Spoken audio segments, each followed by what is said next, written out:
Araw sa inyong lahat. Ating natunghayan ang mga Iglesia ni Cristo sa Luneta at panauhin nila si Amy Marcos na kapatid ni Bongbong Marcos ng ating presidente. Ibinulgar na niya kung ano ang ginagawa ng kapatid niya. Kaya ating panoorin at tunghayan kung ano nga ang totoo. Kapatid niya ang nagbubulgar. Totoo pala yung mga bali-balita. Hindi natin masyadong pinapansin sapagkat baka fake news. Pero ngayon, kapatid na ay yung nagsasalita doon sa Luneta sa peaceful rally ng Iglesia ni Cristo. Ibinunyag niya na mula pa noon hanggang ngayon ang ginagawa ng kapatid niya. Kaya atin panonoorin ngayon at pakikinggan sapagkat nagkaisa na ang Iglesia ni Cristo na pumunta sa Luneta at maglantad. Sana lahat sana ng mga reliyon, Katoliko, Sabalista, born again, kung ano man ang mga reliyon na iba, yung mga samahan ni Gibuloy, ano bang tawag sa reliyon nila, dapat pumunta na rin sa lansangan para ipahayag ang nangyayari sa ating bansa. Kaya ako hanga ako sa namumuno ng Iglesia ni Cristo sapagkat hindi lang puro panalangin ang ginagawa nila, kumikilos sila, ginagawa nila ang tama. Kaya sabi ng Panginoon, manalig kayo at manampalataya na may kalakip na gawa. Kaya tama ang kanilang ginagawa. Kailangan tayo makialam sa gobyerno natin. Kasi maraming nagtuturo, huwag daw makialam sa ating gobyerno kasi gobyerno lang ang dapat. Tayo raw ay maka-Diyos. Dapat sa tungkol sa Diyos lang ang ating gagawin. Yun ang mga naririnig sa ibang mga reliyon. Kahit sa Katoliko, ganun maririnig mo eh. Ako Katoliko ako pero may naririnig ako na may nagtuturo sa mga gawain ng Katoliko. Hindi raw dapat tayo magsisigaw. Hindi raw dapat tayo pumunta ron sa ano. Bakit? Saan ka ba nakatira? Bakit puro sa langit ang inaano nyo? Oo, nandun na tayo. Nananalangin tayo. Dito tayo sa mundo nakatira eh. Dapat kung saan bansa ka, kung anong nangyayari ng bansa, dapat nakikialam na rin lahat ng mga reliyon, ng mga nagtuturo sa reliyon. Kaya hanga ako sa kung sana ang lahat ng reliyon nagpunta kung saan pinuno nila ang Metro Manila. Bawa, katulad ng Katoliko, ang dami ng Katoliko eh. Siguro, puno siguro yung buong EDSA, hindi lang EDSA. Hindi lang sa EDSA. Baka buong Metro Manila puno pagka nagkaisa ang Katoliko. Nandiyan pa yung Saksi ni Jehovah. Mayroon pang Aboiti. Ano ba tawag nga sa kanila? Basta liko kabisado ang mga reliyon, mga born again. Malawak din ang born again. Kaya dapat kung katulad ng iglesia na nandoon ngayon 3 araw, dapat napuno na yung buong Pilipinas natin. Kaya lang, yung iba, tinuturo nila, wag daw makialam dahil maka-Diyos tayo. Bakit? Saan ka ba nakatira? Di ba sa mundo? Sa mundo tayo nakatira eh. Dapat makialam tayo sa nangyayari sa ating gobyerno. Kaya nga lumalaganap yung kasamaan ng ano kasi tahimik tayo na mga reliyoso eh. Dapat yung mga magnanakaw, hulihin na natin yun. Pakialaman na natin, hindi yung tama yung ginagawa na nandun sa Luneta ngayon sa Iglesia ni Cristo kasi talagang nanawagan sila sa membro nila na ipahayag. Kaya nandoon si Amy Marcos, nandoon si Amy Marcos na inahayag kung ano ang totoo sa nangyayari sa kanyang kapatid. Kaya ating panoorin itong ating panonoorin na video. Tayo'y makinig at manood kung ano ang nangyayari sa kanyang kapatid. Na lamang nalaman ko na tuloy ang paggamit niya sa mga party, nagarapalan, naghahain ng droga. Grabe. Pinagmamalaki pa ng mag-asawang kayang-kaya nila ang microdosing ng cocaine.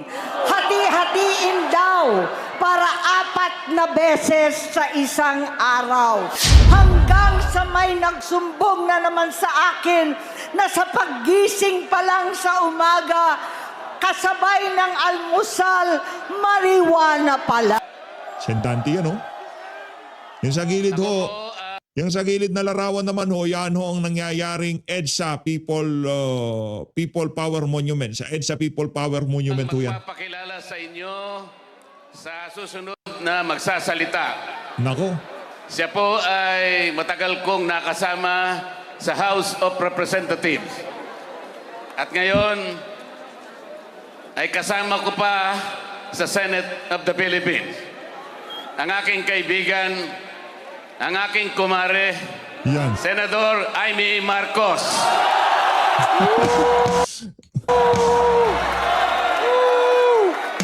Hindi natin malaman kung binubuo eh. No? Ay, may mangga. Ang bihira, oo. Punta ka sa Malacanang.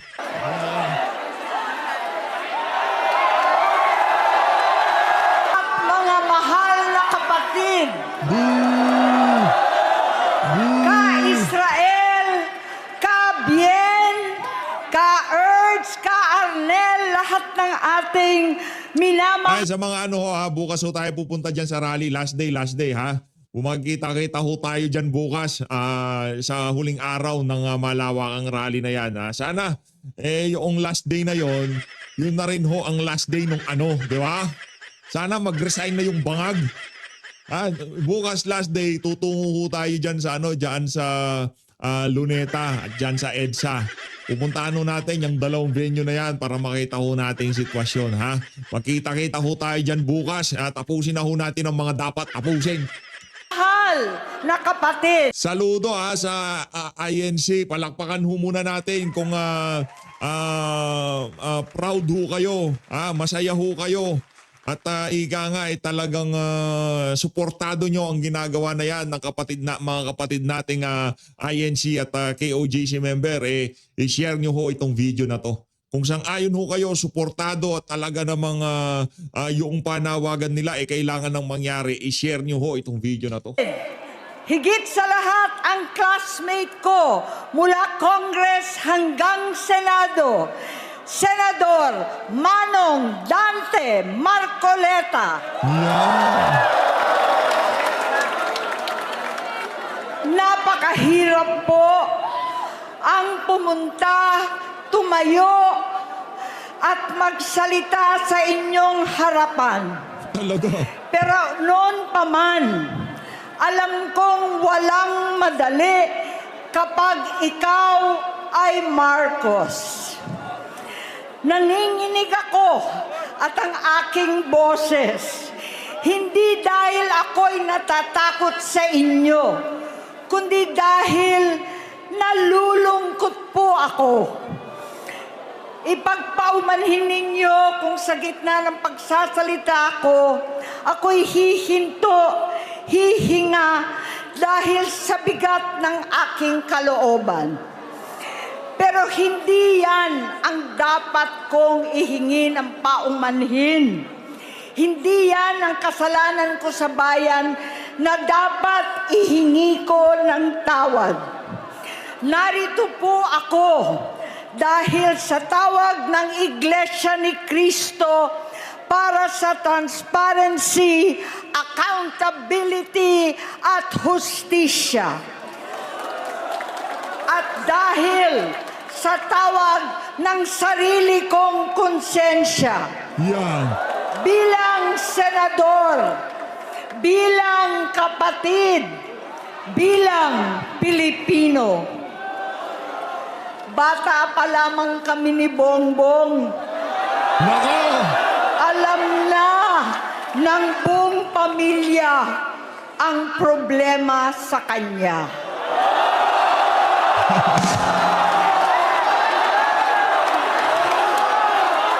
Sa totoo lang, mababasa naman ng lahat ang mga testimonya ng aking ama patungkol sa kanyang ugali at gawain. Nako!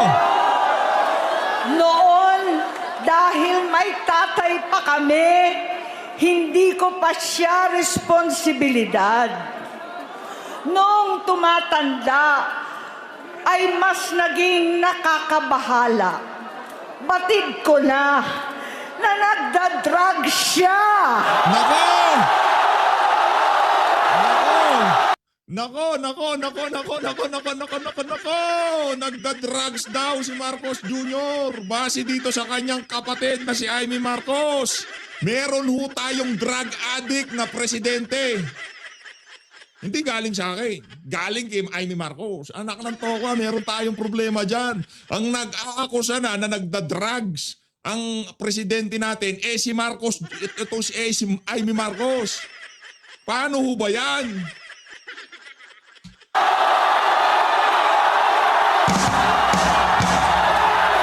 Nalaman ko at ng pamilya, nalaman ng pamilya, seryoso ito. Minsan, kami ng Presidential Guard at Metro Gompa ang naglilinis tuwing nagpa-party po sila. Nako! Ano ba yan? Hindi pa ba magre-resign yung addict na yan? Anak ng tokwa, hindi aking galing yan kay Amy Marcos. Ang sinasabi niya, nagda-drugs daw ang kanyang kapatid. Anak ng tokwa, pagka nag-drugs ka, inulit mo, anong tawag sa'yo? Nagpa-party kayo, nagda-drugs ka, anong tawag sa'yo? Di addict. Hindi lang ho pala makati sa kamay itong si Marcos Jr. Base dito kay Amy Marcos, nagda-drugs din ho pala siya. Hindi na di umano, kapatid ho niya yan mga kababayan. Marcos, tapos ka na sa ayaw at sa gusto mo. Mag-resign ka na. Anak ng tokwa, di ka lang pala magnanakaw. Base sa kapatid mo, addict ka pa. Ay, kaming magkakapatid sa ibang bansa. Kami-kami lang. Kinumbinsi ko pa si Bongbong. Pakasalan mo na si Lisa. Naisip ko noon, kapag nag-asawa siya, malalagay na sa tahimik at magkakaroon ng direksyon. Nako! Ang laki ng pagkakamali ko. Mas lumala ang kanyang pagkalulong sa droga. Hindi ho sa atin ang gagaling yan.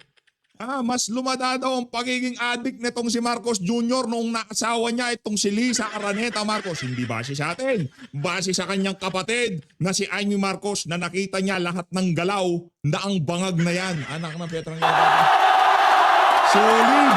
Solid ito. Solid ito. Dahil parehas pala silang mag-asawa. My goodness! Anak ng Petrang Garapata, mga adik. Naging gobernador siya ng Ilocos. Alam ng mga tao doon na halos hindi siya pumapasok. Anak ng Petrang Garapata. Tuwing kukumprontahin ko siya, ay nagsasabi siyang magbabago na siya, aalisin na niya ang bisyo. Hanggang sa may nagsumbong na naman sa akin na sa paggising pa lang sa umaga, kasabay ng almusal, marijuana pala. Anak ng Petrang Garapata. Marcos Jr., isa kang adik. Base dito kay Amy Marcos, anak ng toka. Kung ganon pala, bakit mo hinayaang tumakbo ang kapatid mo noong 2022? Gayong alam mo namang palang adik si Marcos Jr. Adik, adik, adik. Hapon sila. Lahat sila nagiinuman at gumagamit ng cocaine. Kasama ng asawa at barkada. Grabe to. Tulad ng ama ko, kinastigo ko ang mga barkada niya. Ang nasirang si Bong Dasa, si Edvi Cruz, Nako. Inigo, Tony Boy, Sap Anton, alam po ninyo yan. Paano nagre-resign na sa takot ang mga pulis nila at staff dahil sa lumalalang bisyo. Nako. Inayos ko sila dahil gusto niyang ituwid ang buhay niya. Gusto niyang mag-vice-presidente. Hindi siya pinalad at lalong nagkaroon ng oras para sa bisyo. Nako. Pambira, imbis na tumulong, nalulong. Simula noon, naging malabo sa amin ang lahat. Kaysa mag-away, bigla na lamang lumayo ang loob namin sa isa't isa. Noong 2016, kasabay ng kampanya ni dating Pangulong Duterte laban sa droga, lumabas ang pangalan ni Bongbong sa listahan. Nako. Nakasama siya sa listahan ng mga celebrities, mga artista, Maricel Soriano at iba pa. Nako. Masinsinan kong kinausap si Pangulong Rodi. Halos manikluhod ako. Sinabi kong ayon sa kapulisan, dapat unahin, usigin ang mga pusher at saka na lamang sagipin ang mga user. Pambihira. Naligtas Kaya pala itong si dating Pangulong Rodrigo Duterte, kahit na ayaw ho niya talaga itong bangag na to. Hindi ho kasi tayo anak ng Petrang Garapata, budol ho talaga tong adik na to. Presidente ho natin, adik. Almusal, marijuana, merienda, coca. Anak ng Petrang Garapata. Paano mo sasabihin doon sa mga adik, huwag niyong gawin yan? Tinitira mo almusal, Mary Jane. Di base sa akin, base sa ate mo yan, ha? Pag magmimerienda kayo, magiinuman kayo ng mga tropa nyo, binabanatan nyo naman, kokak, puti. Walang nga kayo. si Bongbong. Labis ang takot ko at pag-aalala. Kinausap ko siya at nagsabi siyang talagang siya ay nagbabago na. Muli at lagi, hindi ako nawalan ng pag-asa. Ako'y naniwala ulit. Mula noon na natatanggap ko na lang na balita tungkol sa kapatid ko ay regular na pagpapadoktor. Kaya kumalma naman ako. Inisip ko, totoo, dahil naopera na ang tuhod niya sa gout. Siguro, totoo na ito. Hanggang nito, nalaman ko na tuloy ang paggamit niya sa mga party na garapalan naghahain ng droga.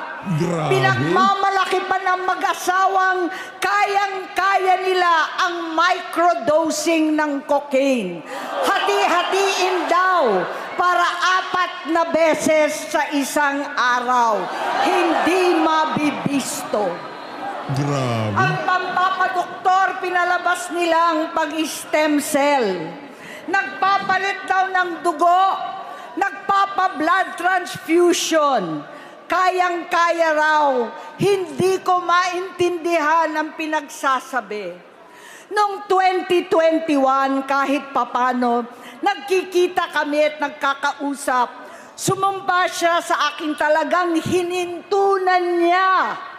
Naniwala ako kasi sabi niya gusto niyang tumakbo.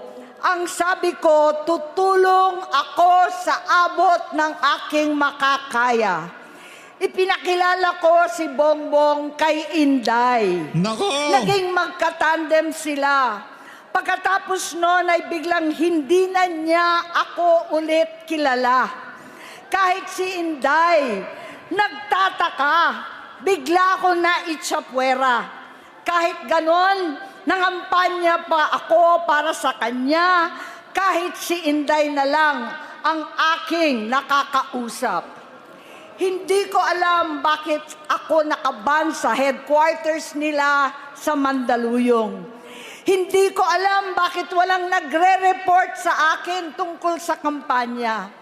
Sa totoo lang, masakit mang aminin, nung dinidisqualify na siya, halos papaboran ko na sana dahil may nagsumbong sa akin mula sa kanyang campaign team na gumagamit na naman siya.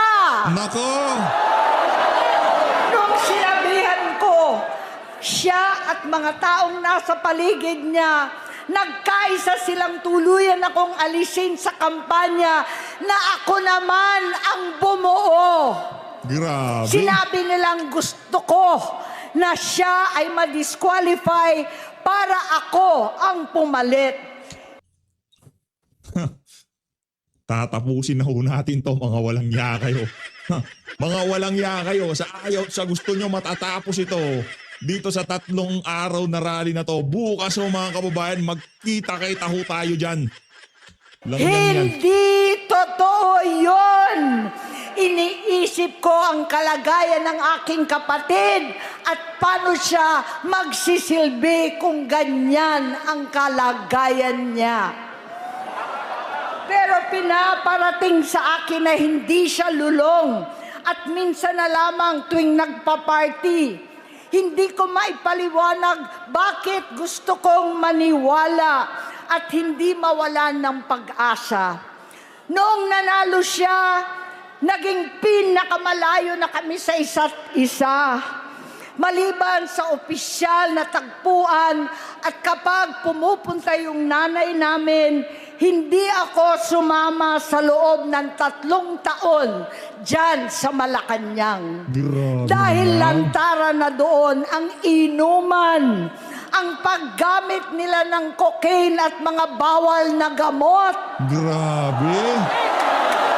Hindi ba ninyo nakikita, naririnig, kakaiba na siya magsalita. Hindi na maintindihan kung ano-ano na ang sinasabi at wala na sa sarili. Nagtatago sa kabaitan niya ang pang-aabuso niya sa droga. Grabe. At nagbunga na ito ng mga nakakapinsalang maling desisyon. Hinayaan niyang kumilos ang mga nakapalibot sa kanya. Yung mga umaastang presidente. Boying Remulla. Isa ho yang si Boying Remulla. Mga Remulla. Yan ho, mga rekto. Mga umaastang presidente, pagka nagsalita, akala mo kung sino. Habang nilululong siya. Hoy Boying, adik daw yung nagtalaga sa'yo bilang ombudsman. Adik daw si Marcos Jr. sa cocaine. Boying. Baka. Di ba? Sinasabi ko sa inyo. Palakpakan natin to si Mangga. Gigil na gigil tong si Mangga. Oh, kalma lang. Kalmalicious ka lang. Aabot tayo dyan. Ngayon, 2 bagay lang yan. Magre-resign ka o tatanggalin ka. Anak ng toko Ayaw ng sambayan ng Pilipino sa presidenteng adik. Yan ho mga kababayan. Ano na ho ito? Ito na yung ito na ho. Tapusin na ho natin to. Anak ng toko, inumpisahan nila ang pagnanakaw sa kaban ng sambayan ng Pilipino. Inumpisahan nila ang pagduroga dyan sa Malacanang. Tapusin ho natin ito. Ng Walang mga nga kayo. ito. Hindi na kami nagkausap. Sa harap ng publiko, pinipilit kong magmukha kaming maayos. Pero wala na kaming koneksyon. Hindi ko hinihiling na maunawaan ninyo ako, lahat kayo. Nauunawaan ka na namin, Sen. Amy. Palakpakan natin itong si Amy. Nagkapakinabang ka rin sa sambayan ng Pilipino. Yan ang pinakamalaking tulong mo sa amin. Sa bawat isang namatayan ng mahal sa buhay, nasiraan ng ari-arian dahil sa mga bagyo na yan, yan ang pinaka tulong mo sa amin. Palakpakan si Amy Marcos. Yan naman hini namin sa'yo for the longest time, di ba? Sabihin mo ang kaadikan ng kapatid mo dahil kapatid mo yan. O yun na nga, adik nga, Presidente, adik sa marijuana at sa cocaine. Base kay Amy Marcos. Sa palagay ko, ang makakaunawa lamang sa akin ay ang mga pamilyang may pinagdaanan sa adiksyon, sa inom, sa sugal, sa alak, sa bisyo, higit sa lahat, sa droga. Pag hindi ko siya nakakasama, buong aking loob na ipasok sa institusyon, ipagamot, iparehab ko na yan. Pero tuwing maghaharap kami noon, hindi kaya ng aking kalooban na gawin yon. Comment, rehab President hindi rehab, resign. Resign Marcos Jr. Magsasabi siya sa akin na magbabago na siya, hindi ko siya kayang tiisin. Hindi ko kayang ipagkait sa kanyang pagkakataon at pagbabakasakali, umaasa ako at laging nananalagin na sana, oo nga, nagbago na siya. Hanggang dumating ang 2024 at 2025, yung bisyo niya na ang dahilan ng pagbaha ng korupsyon, kawalang direksyon, at maling-maling mga desisyon. Walang accountability, wala nang hustisya. Hindi na niya alam ang nangyayari. Hindi na pinapaalam sa kanya ang mga pangyayari. Sinamantala ng mga ito ang paggamit niya ng droga. Kinamkam na nila ang kaban ng bayan, habang ang mga dating tumatawag sa amin ng magnanakaw ay nakakita ng pagkakataon sirain ang lahat. Nagagamit na nila si Bongbong para sirain si Inday. Itinutulak pa nila si Bongbong at ang bayan sa bangin para umastang tagapagligtas. Mula sa pagtraidor at pagpapahamak kay VP Inday, sa confidential funds na kung tutuusin ang galing naman sa opisina ng Pangulo, hanggang sa pagpadukot sa dating Pangulong Duterte para itapon na lamang sa ibang bansa. Dalawang adik. Ang kabaitan ni Bongbong ay naging kalupitan. Karapalan ng pagtatakip sa kanya ng mga... Madam, pinapakinggan namin ang mga sinasabi mo. Bumibira ka kanina, adik yung kapatid mo, maya-maya ipinagsamantalahan siya. Huwag ganun. Sa Congress, sa Senado, mga miyembro ng kabinete, kitang-kita na ng taong bayan, wala nang puwang ang kahihiyan. Para bang nauulit ang... AFP muli daw hong nanumpa na non-partisan. Okay lang, tuloy nyo lang. Makinig kayo diyan sa inyong commander-in-chief na adik sa marijuana at cocaine base sa kapatid niya. Bangungot ng kasaysayan dinamas namin noon. 68 years old po ang tatay ko nung pinatalsik sa pwesto.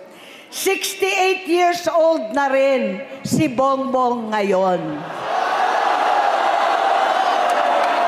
November 17 din, noong 2021 nung nakumbinsi ko si Inday na magbise kay Bongbong. November 18 po, bukas, ang ikatlong araw natin. 9 na taon na nakakaraan, saktong November 18 pa talaga, na pinalibing ni Pangulong Duterte ang tatay ko sa libingan ng mga bayani. Aray. Halo-halo na ang aking nararamdaman, pero alam kong ito ang dulo at hangganan ng aking pagtitiis at pananahimik. Hindi na tayo mananahimik. Dahil nalaman kong pati ang mga anak niya ay nagdodroga na. Nako! Mga pamangkin ni Amy nagdodroga na rin. Si Sandro ba yan? Si Vince ba yan? Nako, yung payatot. Nako, yari. Kinasusuklaman ko pa ang pag-alok ng mag-inang si Sandro ng droga ang aking mga anak at iba pang mga kamag-anak. Yan ang hindi ko na mapapalampas. Yan. Sa loob ng halos 4 na dekada, wala akong ibang pinangarap kundi maipakita sa sambayanan na hindi kami masamang tao. Hindi masama ang pamilya Marcos. Gusto kong ibangon ang Gusto kong paniwalaan ka. Gusto kong oo, sige, mabait kayo, pero adik ang kapatid mo. Sarap magmura. dangal ng aking ama. Sa pamamagitan ng nagpagtatrabaho para sa bayan, sinikap kong maging mabuting gobernador, kinatawan, senador. Hindi ako halos nagpapahinga para makapag-iwan sana ng legasiya na kapag sinabing Marcos, nabawi na namin ang tingin sa nakaraan. Ngunit sa kagustuhan kong maging responsableng anak, matupad ang pangako ko sa aking ama, nabigo akong maging mabuting kapatid. Naging mahina ako kay Bongbong, sa kapulisan at sundalo, sa lahat ng mga leader at tagapagpatupad ng batas. Siya ang Pangulo natin ngayon. Sinabi ko kung anong kalagayan niya ngayon. Tulungan niyo akong mapabuti ang kanyang kalagayan. Tulungan niyo akong matulungan siya. Ramdam ko yung bigat ng nadarama nitong si Mangga. Kapatid niya ho yan eh. Sayaw sa gusto natin. Kahit ano pang ginawa ng kapatid natin, kapatid mo yan. Di ba? Mangyari na ang mangyari. Nagkasakitan na kayo ng loob. Nag-away na kayo lahat-lahat. Pero pagka umabot doon sa puntong iga nga, life and death na yan, kapatid mo yan sa ayaw at sa gusto mo. Kaya yung bigat ng damdamin nitong si Amy Marcos, nakikiramay tayo dito kay Amy. Wala siyang namatayan pero nakikiramay tayo dun sa bigat ng kanyang nararamdaman. Kaya naman, Marcos resign. Hindi niya Hindi. ako Bongbong Marcos resign pala, sorry. o Marcos ano pala? kalaban. Ang kalaban niya ay ang sarili niya. At nadadamay ang bansa sa laban na yan. Bilang senador at lingkod bayan, batid ko ang mga problema at gaya ng Salamat, bayan, Amy, salamat. alam ko rin ano ang solusyon. Sa pagkakawatak-watak, patuloy na pamumulitika, pagnanasa sa Salamat, kapangyarihan. Amy. Saludo. Saludo, Amy, ha. Siya, Amy. Saludo. Salamat. Tama yan, palakpakan natin si Amy. Hindi ko natin pinanood tong ano na to. Kala ko, ibabanatan niya lang si Tamba. Sorry, siya, Amy, ha. Ako'y nangingi ng dispensa doon sa opening salvo ko sa'yo. Ang masasabi ko lang, salamat Senator Amy Marcos, isang dumadagungdong na saludo at palakpakan para sa'yo. Yarihan ng mga talunan naman. Sa totoo lang ho, mabigat, sobrang bigat ng kalooban ko. Mabigat ho. Sobrang bigat to, sobrang bigat sa totoo lang. Kaguluhan sa Mindanao, alanganing gyera sa China at Estados Unidos, kawalang pananagutan sa flood control scam, garapalan, takipan, panggigipit sa hindi kaalyado, pagkakanulo sa kapwa Pilipino, pagdakip sa dating Pangulong matanda't may sakit upang ihagis lamang sa bansang dayuhan, pagsadsad ng piso, paglaganap ng gutom, paghihingalo ng ekonomiya, at pagsasawalang bahala sa taong bayan.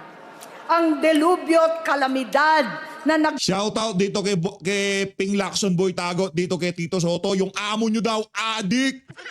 nagdudulot ng parusa, ang korupsyon na nauwi sa kawalan ng tiwala at hustisya sa Pilipinas, sa kanyang pamahalaan, lahat ng yan ay masusolusyonan kung ikaw, aking kapatid, magsaayos ng iyong sariling kalusugan.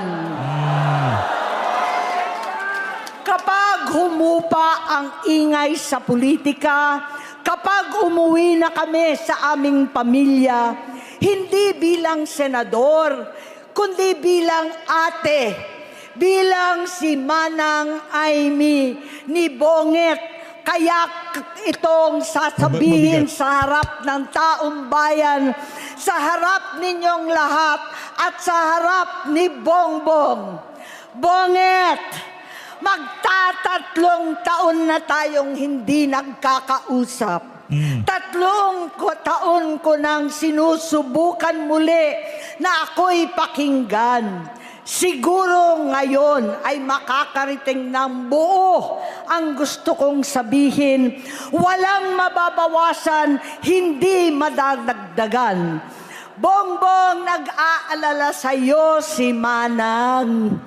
Tuwing nakikita kita sa TV, gusto kitang puntahan. Napakalaki ng pinagbago mo. Itsura, pagsasalita, takbo ng pag-isip. Minsan, napapatanong ako sa sarili ko, ikaw pa ba yan? Si Bongbong ba talaga yung nakikita ko? Pero ako, ading ko, ako pa rin ito. Ako pa rin ang ate mo na tumayong ama't ina sa inyo sa ibang bansa. Ang kasama no sa sumubok na sanggain lahat ng sakit para sa iyo.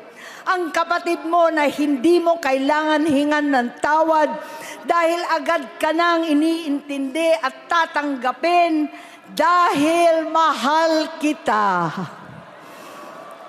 Nasa Bagong Tipan, kay Lucas, Kapitulo 17, versikulo 3 hanggang 4. Kung magkasala ang iyong kapatid, sawayin mo siya. At kung siya'y magsisi, patawarin mo siya.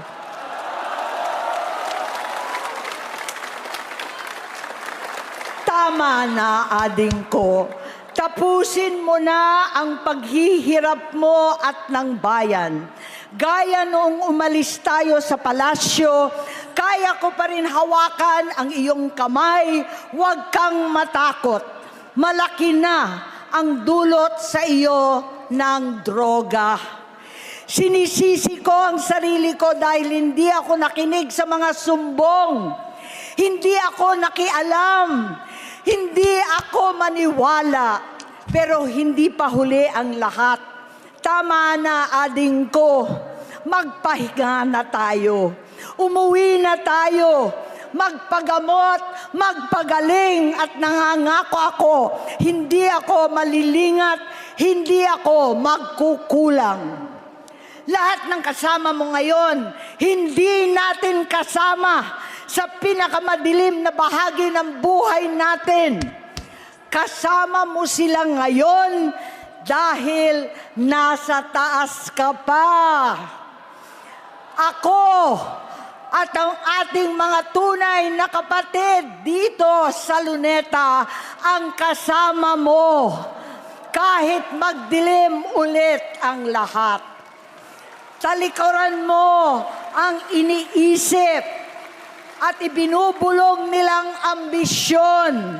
Unahin na natin ang kalusugan mo dahil sa adiksyon, nabigyan mo ng malubhang karamdaman ang buong bansang Pilipino. Matatanda na tayo, sakitan na si Mami, alagaan na lang natin ang isa't isa. Kaliwat kanan man ang panghuhusga sa akin, malinaw sa aking puso na dapat mauna ang Diyos, ang bayan, pamilya at sarili. Hanggang sa mga oras na ito, Bonget, gusto kong malaman mo na hindi kita sinusukuan. Hindi ko kakayanin kung mapapahamak ka. Kaya hinihingi ko na tayo'y umuwi na, mamahinga, alang sa iyong kalusugan.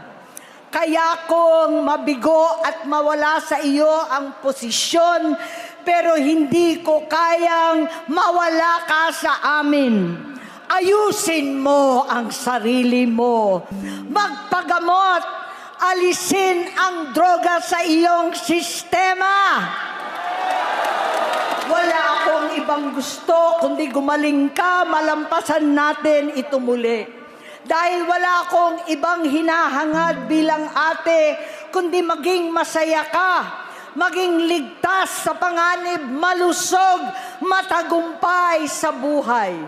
Itama ang mali, labanan ang adiksyon, at ako hindi kailanman aalis sa iyong tabi.